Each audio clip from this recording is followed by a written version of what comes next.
Há apenas algumas semanas, as docas do Porto de Trieste, no nordeste da Itália, não tinham a fraca movimentação de agora. Esta é uma das principais plataformas logísticas na região do Mediterrâneo que tem sentido o impacto dos ataques dos rebeldes hútis no Mar Vermelho. Cerca de 40% das atividades de exportação e importação de Itália costumavam passar pelo Canal do Suez, mas a circulação através dessa rota está agora reduzida a quase metade. O Porto depende sobretudo do comércio internacional e conta com o melhor acesso ferroviário para o resto da Europa. A livello di riempimento nave non si nota al momento. Chiaramente abbiamo avuto 2 settimane di buco perché le navi che dovevano arrivare attraverso Suez hanno fatto il giro dell'Africa, ma da questo momento in poi arriveranno con la stessa frequenza di prima. Adesso sta al mercato, sta al cliente capire se preferisce, che un cliente ungherese, non so, che oggi riceve, noi abbiamo 8 treni al giorno con Budapest. Ecco, domani mattina l'impresa di Budapest decide di passare ancora da Trieste o da Hamburgo. As autoridades estão preocupadas com os cenários a longo prazo e temem que o Porto de Trieste possa ficar parcialmente isolado do comércio mundial. Questo è un porto che negli ultimi anni ha conquistato mercato nei confronti dei porti del nord Europa, chiaramente perché siamo di fronte al canale di Suez e quindi un po' alla volta il mercato e gli operatori hanno capito che passare di qui è la strada più breve per arrivare dall'Asia verso l'Europa e viceversa. A Associação Nacional do Setor Portuário foi a primeira a fazer soar os alarmes sobre a situação. Adesso c'è una grande presa di coscienza da parte della politica, da parte del governo, da parte delle istituzioni tutti, diciamo dallo Stato italiano, perché questo è un qualcosa che riguarda la sicurezza dello Stato italiano. I porti sono l'asset più strategico che ha la nostra nazione. The US and the UK have launched dozens of attacks across Yemen against Houthi forces in retaliation for targeting ships in the Red Sea. But according to analysts, the Iran-backed group isn't likely to back down. And if the attacks continue, this could bring wider regional escalation and more permanent disruptions to global trade. Giorgio Orlandi for Euronews, in Trieste. O presidente ucraniano reforçou os apelos ao apoio internacional à Ucrânia em Davos, onde discursou e esteve reunido com aliados durante o Fórum Económico Mundial. This village of Davos is gradually waking up to the second official day of the 54th edition of the World Economic Forum's annual gathering. The big focus yesterday was on the future of war-torn Ukraine, with President Zelensky receiving a standing ovation for his words to the audience. He also had FaceTime with some CEOs from some of the most powerful and wealthiest banks from across the world and representatives from the tech world.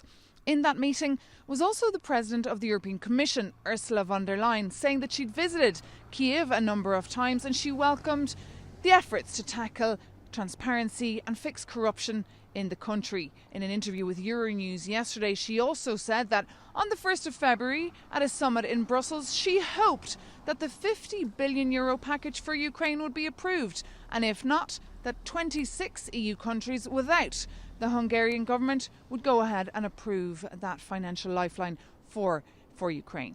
Coming up today, Wednesday, on centre stage will be Antonio Guterres, the Secretary General of the United Nations. European leaders like Pedro Sanchez of Spain and Emmanuel Macron of France will also be leading those talks. Maeve McMahon, Euronews, Davos. O presidente ucraniano alertou os seus aliados ocidentais na terça-feira para o facto do presidente russo ser um predador que não se contenta com conflitos congelados. O aviso foi proferido durante o discurso de Volodymyr Zelensky no Fórum Económico Mundial em Davos, na Suíça. Zelensky recordou que depois de 2014 houve tentativas de congelar o conflito na região de Donbass. De acordo com o líder ucraniano, o presidente russo não vai mudar. Can freezing the war in Ukraine be its end? I don't want to settle for the truism that any frozen conflict will eventually reignite. And I remind you that after 2014, there were attempts to freeze the war in Donbass. There were very, very influential guarantors of those processes that then Chancellor of Germany and the presidents of France, but Putin is a predator who is not satisfied with the frozen products. 2024 must be a decisive year for Ukraine and Russia's full-scale invasion of Ukraine. This is what the President Volodymyr Zelensky said here at the World Economic Forum annual meeting in Davos. He said that every time in the past when Ukraine asked for more weapons, more sanctions, more support and more measures against Russia, Ukraine was told not to escalate. But in fact, he said that escalation would have taught Russia a lot. He also said that none of Moscow's threats came through. Each came out as bluff. Now, Volodymyr Zelensky here in Davos is having a number of meetings, but his main message here is for the world to put an end with just and stable peace to the war in Ukraine. And he is inviting the allies to be part of this. Sasha Vakulina from Davos for Euronews. A Rússia está em estado de alerta depois de vários ataques com drones.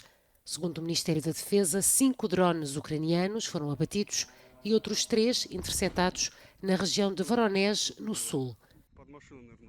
Sobre a região de Belgorod, perto da fronteira com a Ucrânia, foram abatidos 4 drones. As autoridades locais dizem que os ataques provocaram danos em dezenas de apartamentos e que uma criança com 10 anos ficou ferida.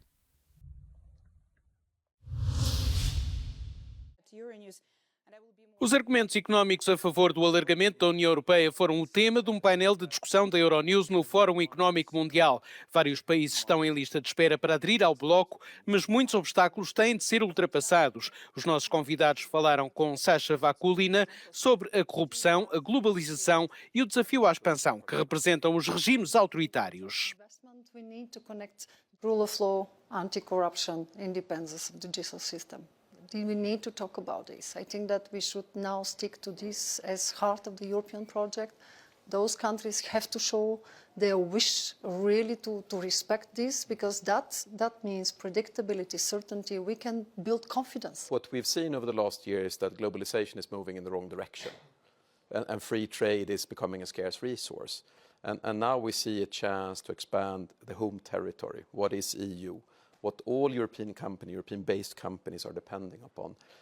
Then I think it's really a pity not to take that chance. But unfortunately, quite nearby, we have the regimes who really want to test and challenge the existing world order. Those countries, like Russia, like Iran, like North Korea, and maybe some others, they are thinking literally like that. So it's a time to take the bold and strong decisions, and EU expansion, we believe, is one of them, which really can stop and preserve the normal development of the world.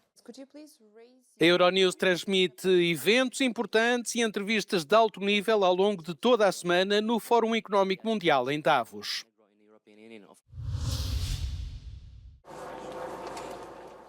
A inflação continua a perturbar a economia europeia. Este é um tema comum entre os líderes do Fórum Económico Mundial. Em entrevista à Euronews, a economista-chefe do Banco Europeu para a Reconstrução e Desenvolvimento disse que a crise do Mar Vermelho está a criar novos riscos. The core inflation remains substantial, and everybody understands that fighting core inflation is a lengthy and more painful process. Moreover, the war in the Middle East, and in particular disruptions to shipping, mean that there's always a danger of increase in energy prices that would fuel inflation. A especialista destaca também o impacto negativo para os objetivos da Europa no caso de um conflito comercial entre a China e os Estados Unidos.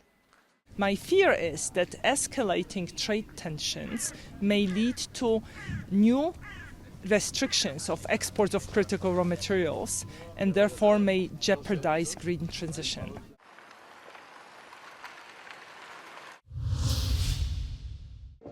Os líderes da Hungria e da Eslováquia concordaram com a necessidade de reformular um plano da União Europeia para prestar assistência financeira à Ucrânia.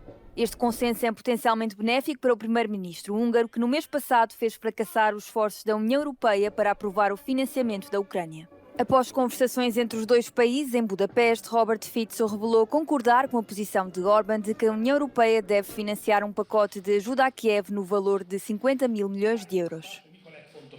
Mind a két ország számára fontos a szuverenitás, Magyarország részéről, és úgy érzem, hogy itt van azonosság, nem örülünk a brüsszeli szuperállami kezdeményezéseknek.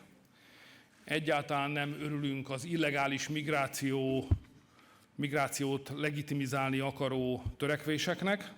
Az ukrán pénzekhez.